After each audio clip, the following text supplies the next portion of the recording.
The space station called the Accord floated in the darkness between stars. It was massive, bigger than any city on Earth. Hundreds of alien species lived and worked there. They came from different worlds, spoke different languages, and looked nothing like each other, but they all shared one goal. They wanted peace. Kang Doi stood at the observation window and watched a ship dock at the station. He was 34 years old. With short black hair and calm eyes, he wore the simple gray uniform of Earth's diplomatic service. Today was his first day as humanity's representative to the Galactic Union for Peace. Humanity had joined the Union only 5 years ago, in a galaxy filled with ancient civilizations. Humans were the new ones, the young ones, the weak ones, at least. That was what everyone believed. A tall alien with blue skin and 4 arms walked past June without looking at him. 2 smaller creatures with fur and long ears whispered to each other and pointed at him. June heard the word human and saw them laugh. He was used to it. Dihun made his way to the human embassy. It was small, tucked away in a forgotten corner of the station.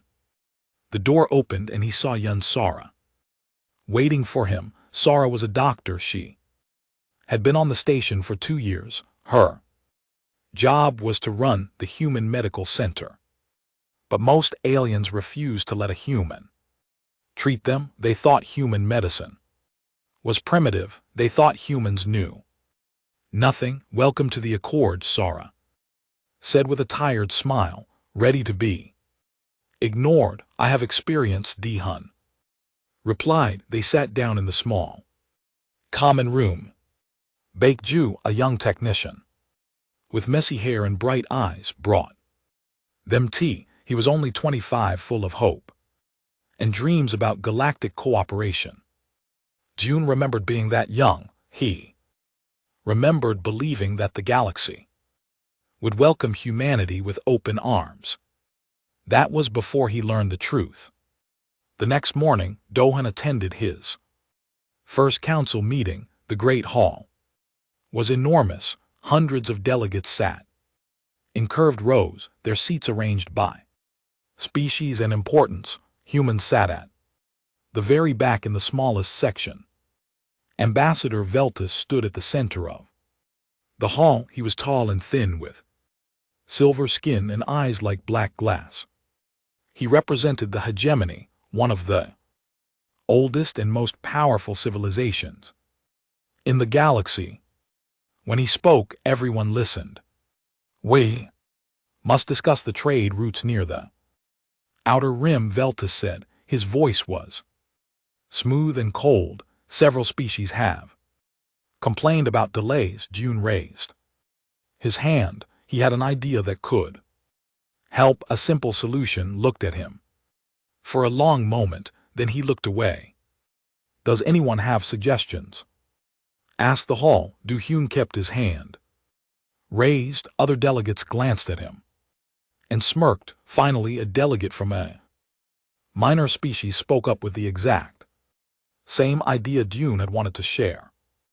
Excellent suggestion, Veltus said. We will implement it immediately. Hyun lowered his hand. He said nothing. After the meeting, he walked through the station's main corridor. Aliens of all shapes and sizes moved around him. Some were huge with thick armor and powerful limbs. Some were small and fast with too many eyes. None of them looked at June. To them he was invisible, unimportant. A group of young aliens blocked his path. They were soldiers from the hegemony, wearing shiny armor and carrying weapons at their hips. Look, one of them said, a human so small. Another laughed, so soft. How do they survive on their planet? They fight each other. The first one said, they have wars over dirt and water.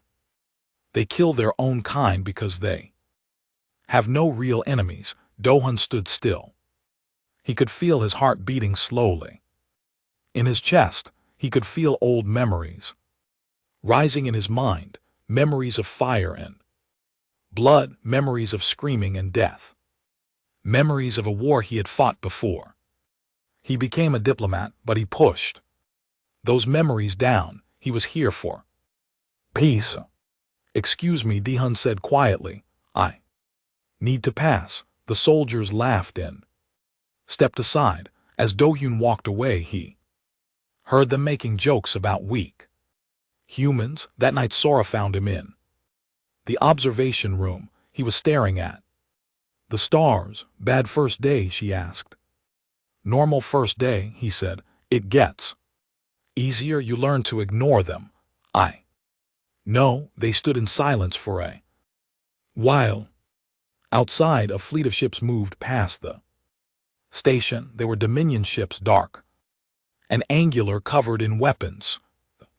Dominion was an empire that believed in strength and conquest. They were not part of the Union. They did not want peace. "There are more of them lately," Sora said. "The Dominion is moving ships near the border. I noticed the council says it is nothing. They say the treaties will hold."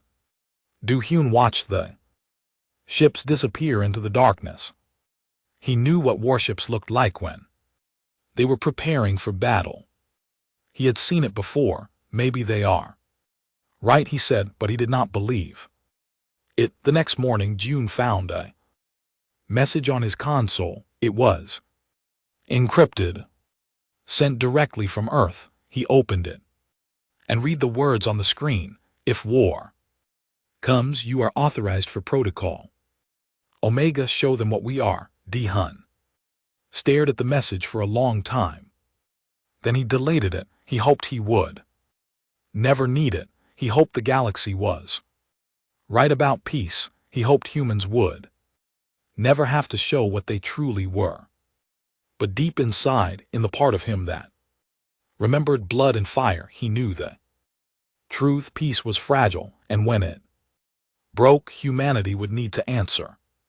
He walked to the window and looked at the stars. Somewhere out there, the Dominion was waiting. Somewhere out there, war was coming, and when it came, Kang Do-hyun would be ready. 2 months passed. The Dominion ships did not leave. They grew in number. Every week, more dark vessels appeared near the border. The council said nothing.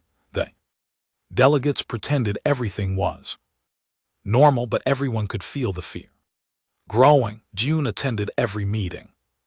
He spoke when he could. He offered ideas and solutions. Sometimes the council listened. Most times they did not, but he kept trying. That was his job. That was his duty. One morning, everything changed. The council received a message from the Dominion. They were sending a representative to the Accord. His name was Commander Thorn.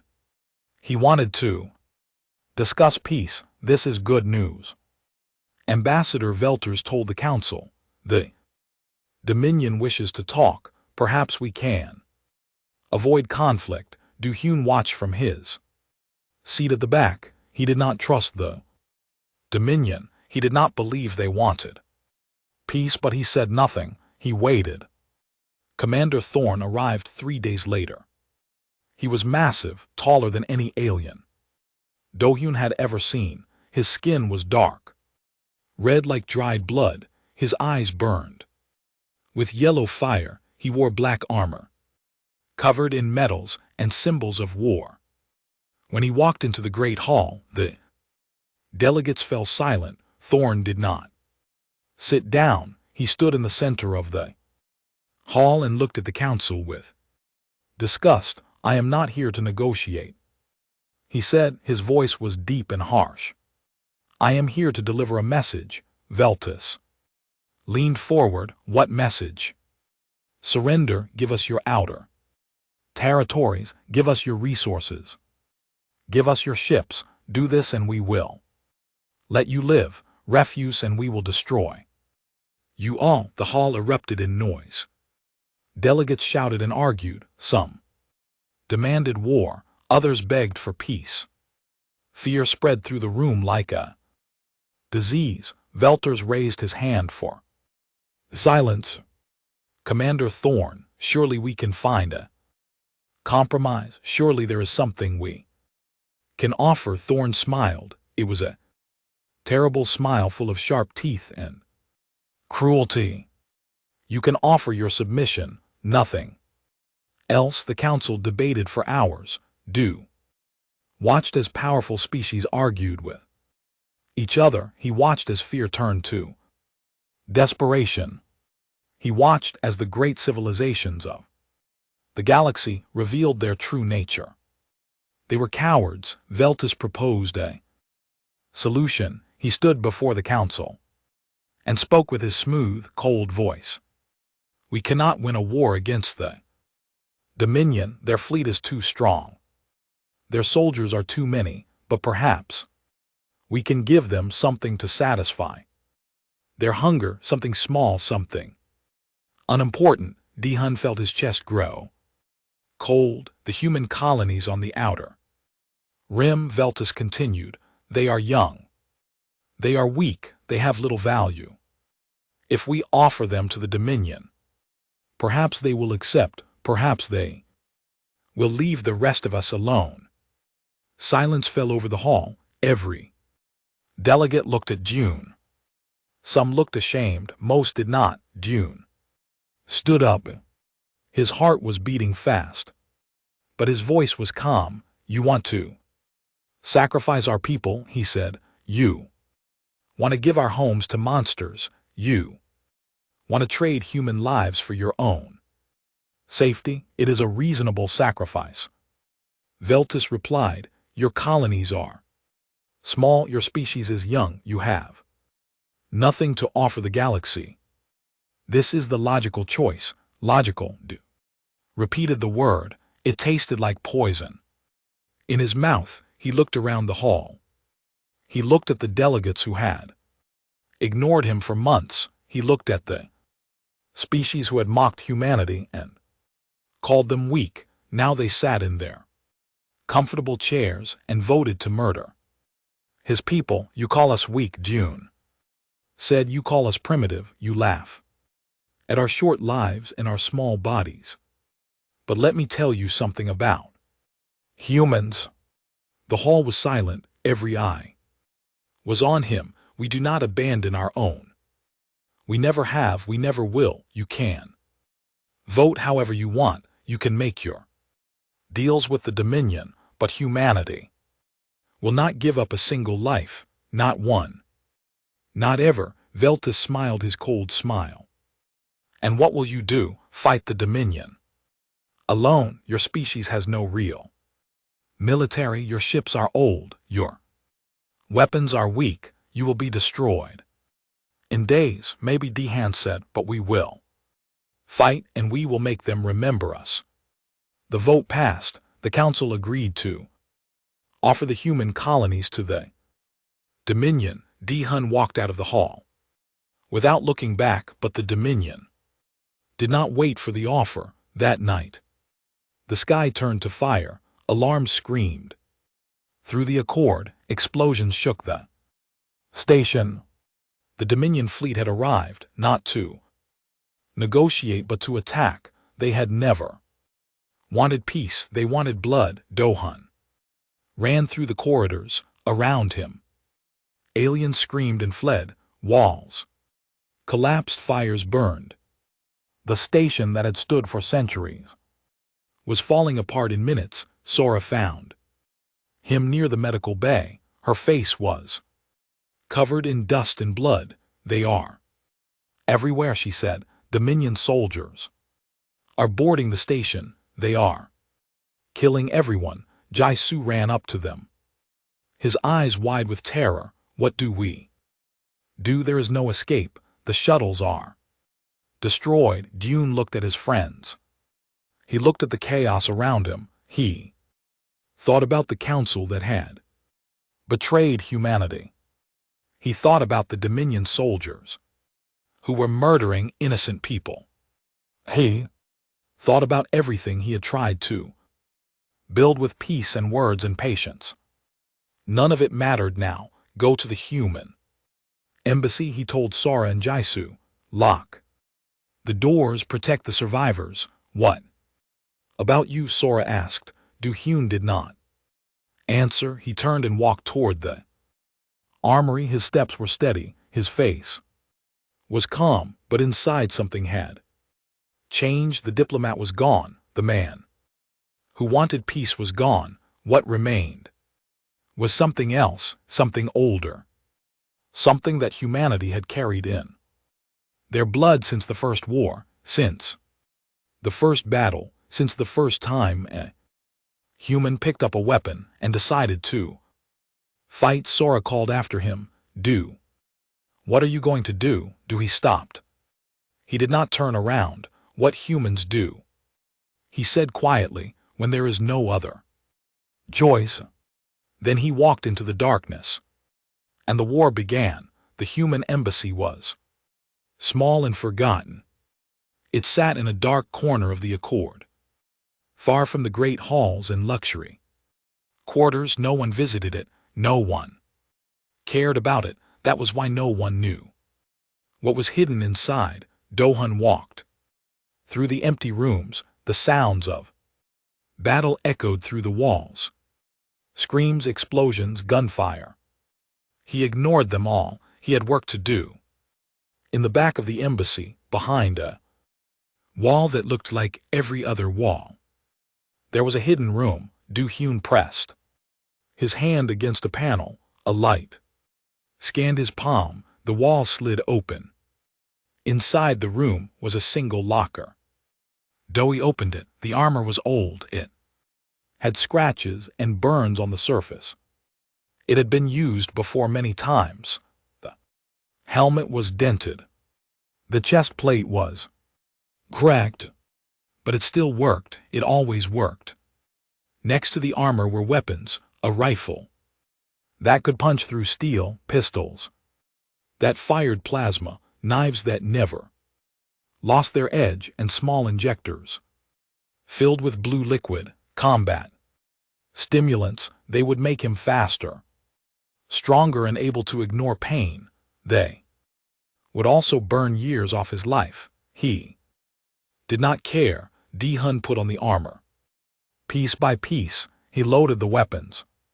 He injected the stimulants into his neck. Fire spread through his veins. His heart beat faster. His vision became sharp. His muscles tightened. He was not a diplomat anymore. He was what he had been before, a soldier. Du-Hyun walked out of the embassy. The corridor was filled with smoke and fire. Bodies lay on the ground. Most were aliens.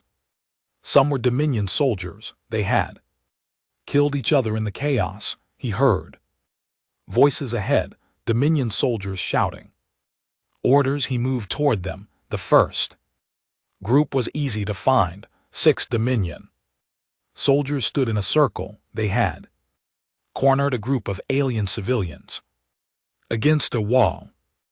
Old ones, young ones, families who had come to the Accord for safety. Among them was Counselor Maven, an elderly alien who had always treated Du-Hyun with respect. Please, Maven begged. We are not fighters. We are diplomats. We have value. You can ransom us. The lead soldier laughed. He was huge, covered in black armor, carrying a weapon that glowed with red energy. You have no value, the soldier said.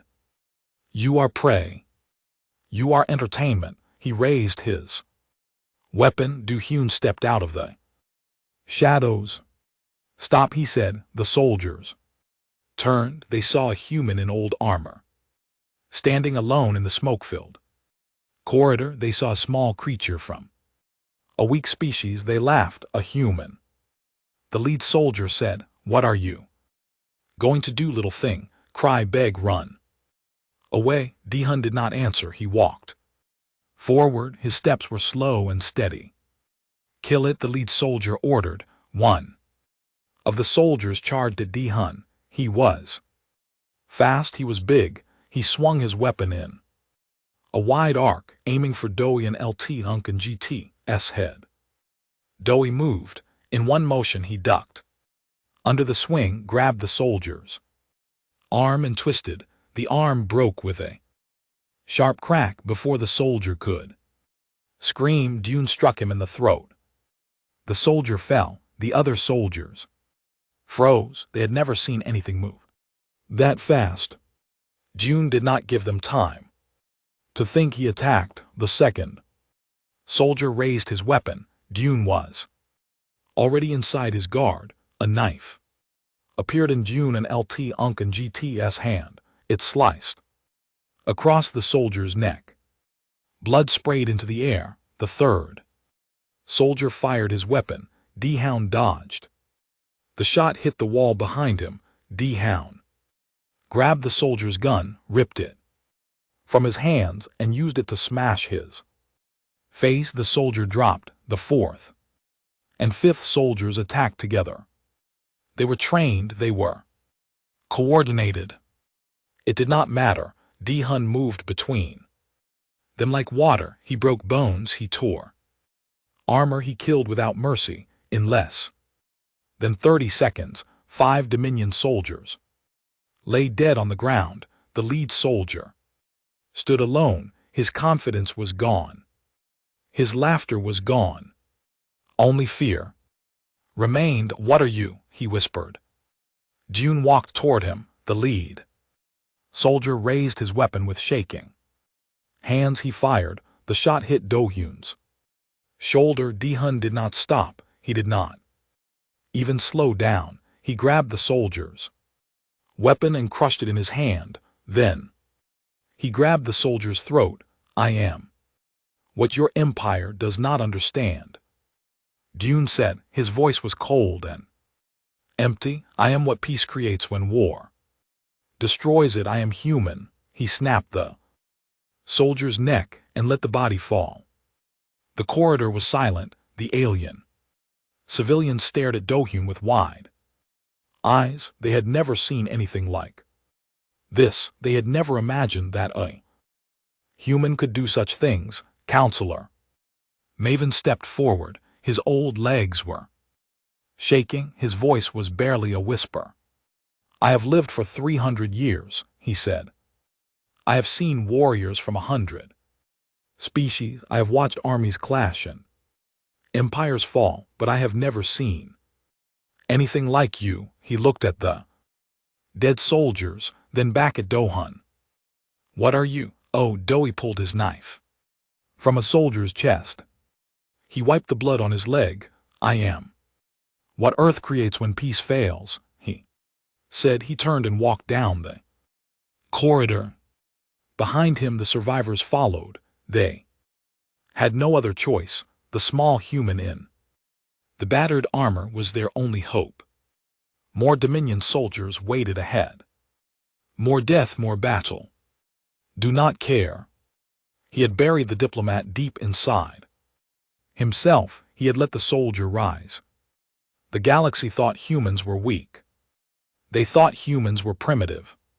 They thought humans had no place in the stars. Tonight they would learn the truth. Tonight they would see what humanity could do when everything was taken from them. Tonight they would witness a human fight like a god of war.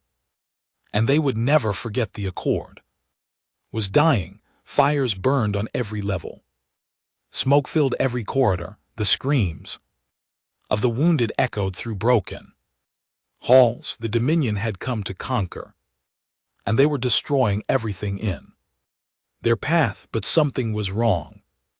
Commander Thorne stood on the bridge of his flagship and watched the reports come in. His soldiers were dying, not in large battles, not against enemy fleets. They were dying in small groups, in dark corridors, in forgotten sections of the station. "What is happening down there?" he demanded. His officers looked at each other with fear. "We do not know, Commander," Something is killing our troops. The reports say it moves fast, it strikes.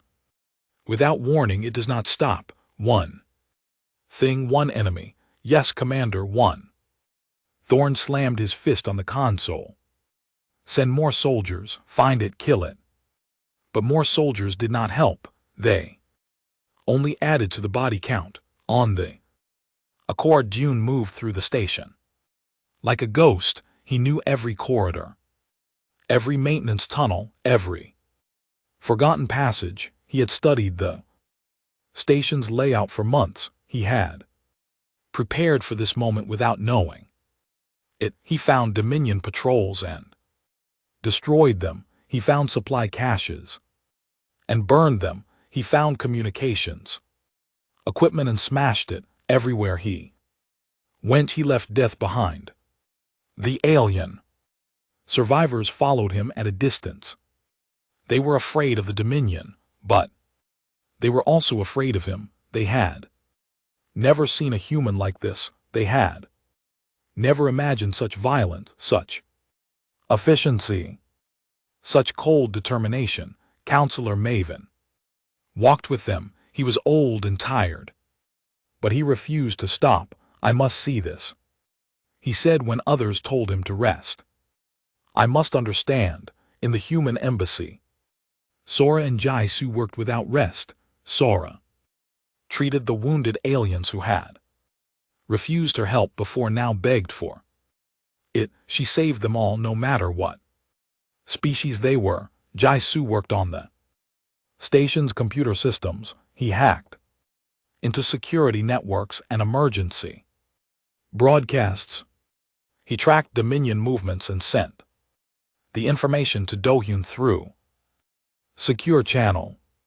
20 soldiers in Section 7, Jaisu said into his communicator. They are guarding a weapons depot. 20 soldiers understood, Do-hyun replied. 15 minutes later, the soldiers were dead, and the weapons depot was burning. Thorn watched the footage on his ship. His officers had finally managed to capture images from the station's security cameras. They showed a single figure in battered armor moving through his elite warriors like they were children. They showed a human killing Dominion soldiers with hands, knives, and stolen weapons. They showed something impossible. How is this possible? An officer asked. He is just a human. They are weak. They are nothing, Thorn said. Nothing. He watched the footage again. And again, the human was wounded. Blood covered his armor. One arm hung at a bad angle. But he did not stop. He did not slow down. He kept fighting, kept killing, kept destroying. Thorn had conquered 100 worlds. He had defeated enemies of every species, but he had never seen anything like this. For the first time in his long life, Commander Thorn felt fear. On the station, Jaisu made a decision. He had been recording everything, the security footage, the communications, the battle reports. Now he would share it with the galaxy. He connected to the station's emergency broadcast system. He bypassed the Dominion's blocks and filters. He opened a channel to every ship, every station, every planet within range. This is the Accord, he said into the microphone. We are under attack. The Dominion has betrayed us. But we are not dead. We are fighting back. And I want you to see what is fighting for us. He pressed a button and the footage began to play. Across the galaxy, billions of beings watched. They saw the Accord burning. They saw Dominion soldiers killing civilians. They saw the Council's cowardice and betrayal, and then they saw Do-hyun. They watched a human tear through enemy soldiers like paper. They watched him break bones and cut throats. They watched him take wounds that would kill any other species and keep fighting. They watched him save Alien children protect elderly, civilians, and carry wounded survivors. To safety, species that had mocked. Humanity fell silent. Delegates who had voted to sacrifice human colonies stared at their screens in shame. Warriors who had laughed at human weakness now watched with growing respect. Ambassador Velta sat in his escape pod and watched the broadcast. His silver face was pale with shock. Impossible, he whispered. This is impossible, but it was real. All of it was real. Dowie reached the central hub of the station. Thorn had made it his command center. He had barricaded himself inside with his remaining guards. The door was thick, made of reinforced metal, designed to stop any weapon. June pulled a plasma cutter from his belt. He pressed it against the door and began to cut. Inside, Thorn heard the sound.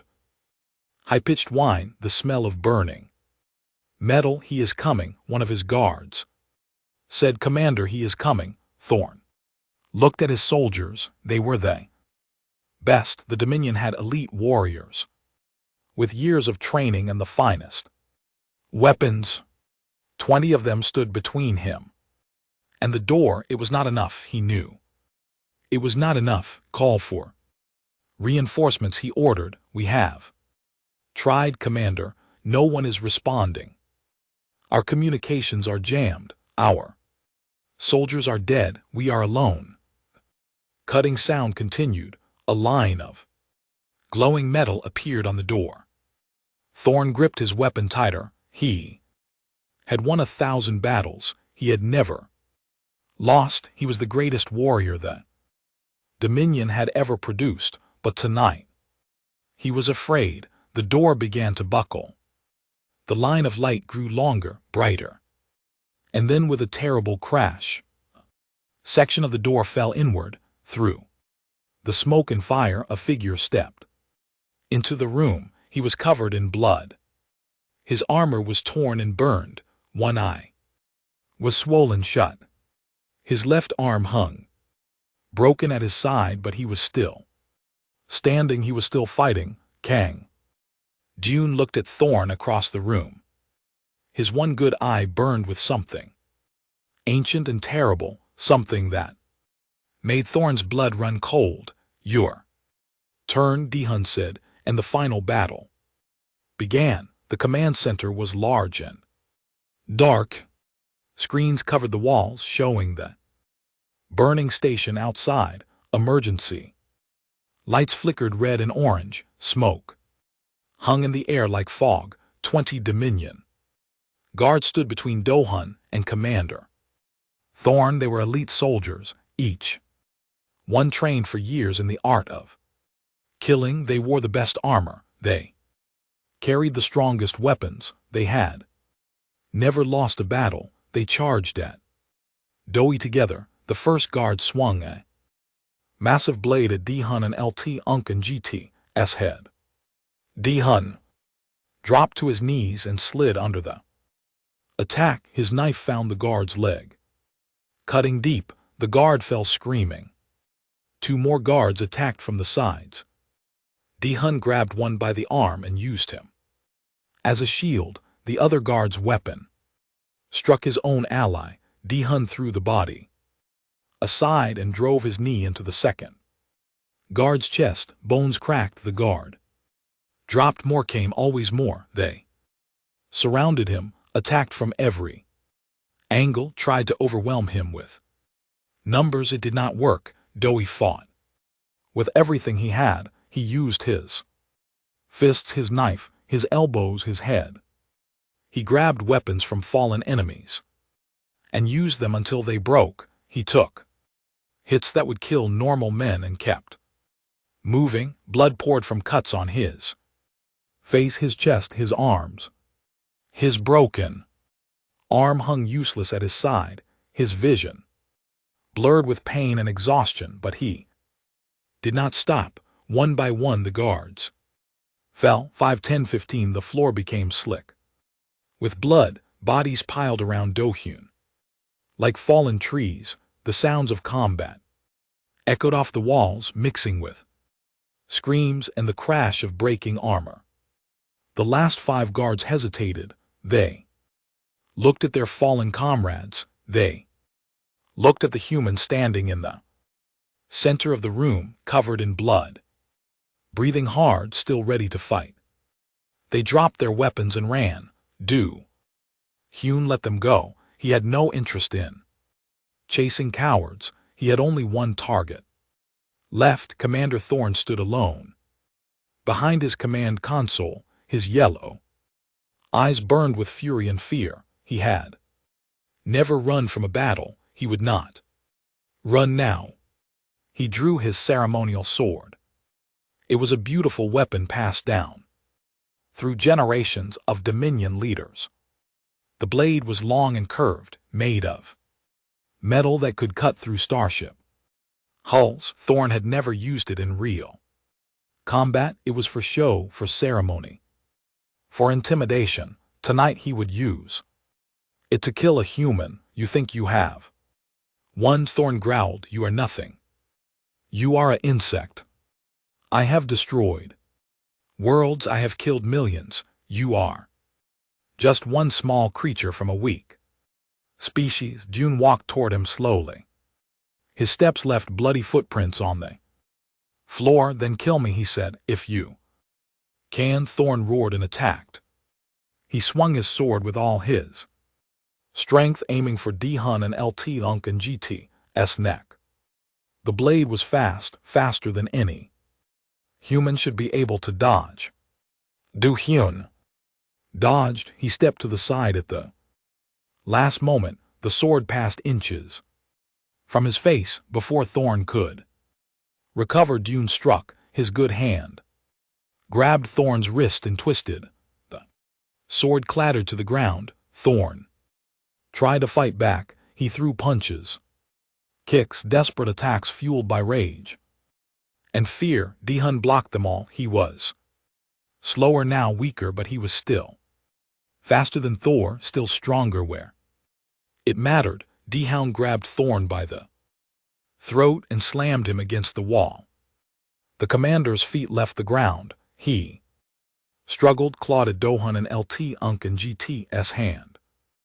Gasped for air. You wanted to see what humans are, Dihun said. His voice was quiet, almost gentle. Blood dripped from his face onto Thor's armor. Now you know he could kill Thor. It would be easy. One quick motion and the war would be over. The Dominion would fall into chaos. Justice would be served. Do-hyun thought about the human colonies that Thorn had threatened to destroy. He thought about the civilians that Dominion soldiers had murdered. He thought about all the pain and death this creature had caused. Then he thought about something else, something that made humans different from the Dominion, something that made them more than just warriors. He let go. Thorn fell to the ground, coughing and gasping. He looked up at Dihun with confusion. Why? He asked. Why do you not kill me? Dihun picked up Thorn's ceremonial sword. He looked at it for a moment, then dropped it at Thorn's feet. Because that is not what we are, he said. We fight like gods of war when we must, but we do not become monsters. We do not lose ourselves to revenge. He grabbed Thorn by the collar and dragged him toward the door. You will face justice, real justice, the kind that comes from law and reason, not from blood and rage. The galaxy will decide your fate, unread or far. Outside, the survivors had gathered. Counselor Maven stood at the front of the crowd. Sora and Jaisu were there, too tired but alive. Hundreds of aliens from dozens of species watched as Dune emerged from the command center, dragging the commander of the Dominion fleet behind him. He threw Thorn at their feet. This is your prisoner, Dune said. Your war criminal. Deal with him as the Union sees fit. Silence filled the corridor, then, slowly, Counselor Maven stepped forward. The old alien lowered himself to his knees. He bowed his head until it touched the floor. I have lived for 300 years, Maven said. I have never bowed to anyone, but today I bow to you. Today I bow to humanity, one by one the other. Survivors did the same, aliens of every species, creatures who had mocked humans and dismissed them as weak, now knelt before a single wounded man. Outside, the Dominion fleet received word that their commander had fallen. Without leadership, without orders, they retreated. Their ships vanished into hyperspace, leaving the Accord behind. The war was over. 3 weeks later, June lay in the medical bay. His wounds were healing. Slowly, Sora sat beside him, checking his bandages. The council voted today, she said. Humanity has been given a permanent seat in the inner circle, full voting rights, full respect, everything we ever wanted. June nodded. He did not smile. They are calling you the god of war, Sora continued. Every species in the galaxy knows your name. Children will tell stories about you for 1,000 years. I did not want to be a god, Dihun said quietly. I wanted to be a diplomat. I wanted peace. Sora smiled sadly. She took his hand in hers. Maybe that is what makes humans terrifying, she said. You fight like gods. You destroy armies with your bare hands. You do impossible things that no other species can do. But you would rather not fight at all. You would rather sit in boring meetings and talk about trade routes. Dune laughed. It hurt his broken ribs, but he laughed anyway. That does sound boring, he admitted. Very boring, but it is also beautiful to have so much power and choose peace. That is why the galaxy will never forget you, not because you won the battle, but because you stopped when you could have kept killing. Outside the window, the stars shone bright and cold. Somewhere among them, Earth waited, a small blue world home to a strange species that other civilizations had underestimated. They would never make that mistake again. Dune closed his eyes and let himself rest. The war was over. Peace had returned, and humanity had taken its rightful place among the stars, not as conquerors, not as monsters, but as what they had always been: humans, strange, violent, compassionate, terrifying, beautiful humans. The galaxy would never be the